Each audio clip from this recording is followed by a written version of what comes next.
Our project is driven by the challenge of integrating complex, multiple political systems within a resource-constrained, embedded environment. By simulating a tactical authentication and detection signaling inspired by CSGO, we aimed to study the signaling between real-time hardware interfaces and secure wireless communication. The core engineering focus lies in implementing a non-blocking polling mechanism that ensures high-frequency responsiveness, allowing the system to simultaneously process ultrasonic proximity data, rendering buffer-driven OLED graphics, and maintain a reliable 2.4 GHz radio handshake.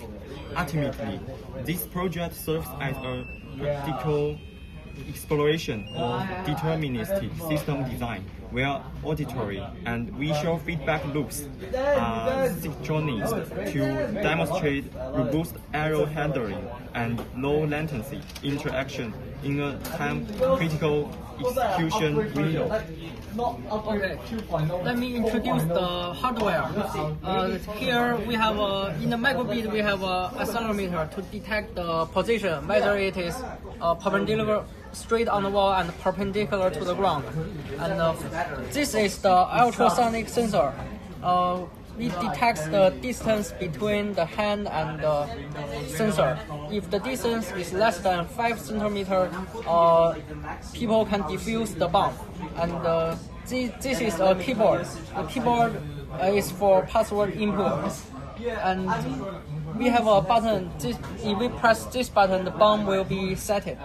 And for actuators, this is the OLED. When the bomb is set, it will display a math question, and the answer to the question is the password we need to input. And for LED here, it will display the countdown number, 18, 17, 16, and it shows the seconds left until the bomb will explode. And for wireless communication, the 2 megabits communicate with radio. And for wire communication, the diffuser and the keyboard we use wire, and the bomb and the ultrasonic sensor and the OLED we also use wires. And so we use Python to create this project, and 80% of the codes we write by ourselves. So this is our project. We mainly have 2 parts. One part is the civil bomb, and the second part is diffuser. And in the first part, we mainly have the microbit, the ultrasonic sensor, and the OLED module. In the diffuser, we mainly have the microbit and the external keyboard. So firstly, we have to plant the bomb. So only if you plant the bomb vertically and then press the button A, it is planted successfully. And then the OLED module will display a map function, and the result is the password, which is input in the keyboard. And also, when the time is countdown, the frequency will increase like this.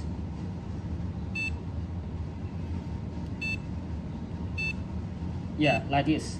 And so if we don't press the password in it, we may fail to defuse the civil bomb, and then the OLED will input a fail, which means you fail to defuse.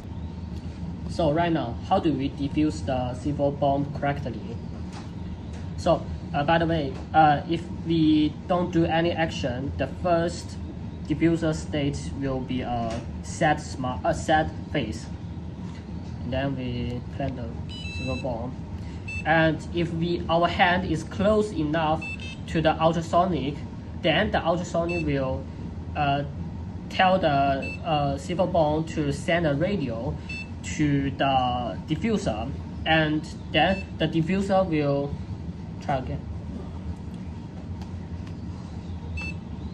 will turn from sad to smile, and then we can press the password to the keyboard.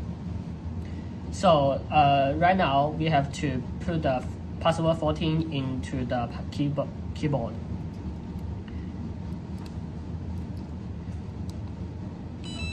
Plant the bomb and then close enough, and then it turns smile, and we press 1, 4 and confirm it. Yeah, that's the correct answer, and it will change smile again, and this means you have you have diffused it correctly. And also in here also the smile, and then the OLED will give you the nice job.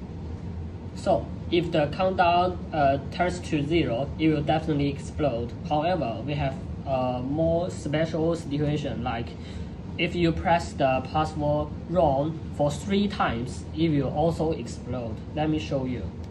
First, plant the bomb. You count down, close enough, it will smile. Press 3 wrong password. First time. The second time.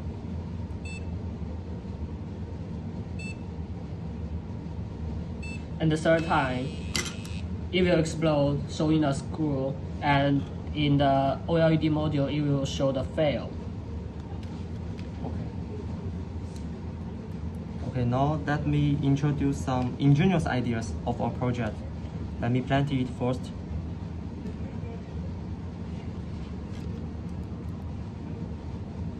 Okay,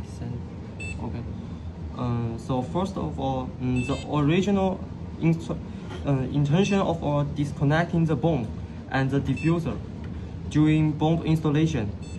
Okay, why we need this is to prevent the unpacker from diffuser remotely. They must bring this diffuser close to the bomb so they can unpack the bomb. And secondly, after each password is entered, okay, to let people know what they entered clearly, it will score twice. Okay, now 11, so they will show twice. And enter the wrong password 3 times, then directly distorting the bomb can also prevent the unpacked man from guessing the password. In addition, our OLED does not directly show the password, but to solve the equation, then we get the correct password. This will make the unpacking process more interesting and challenging.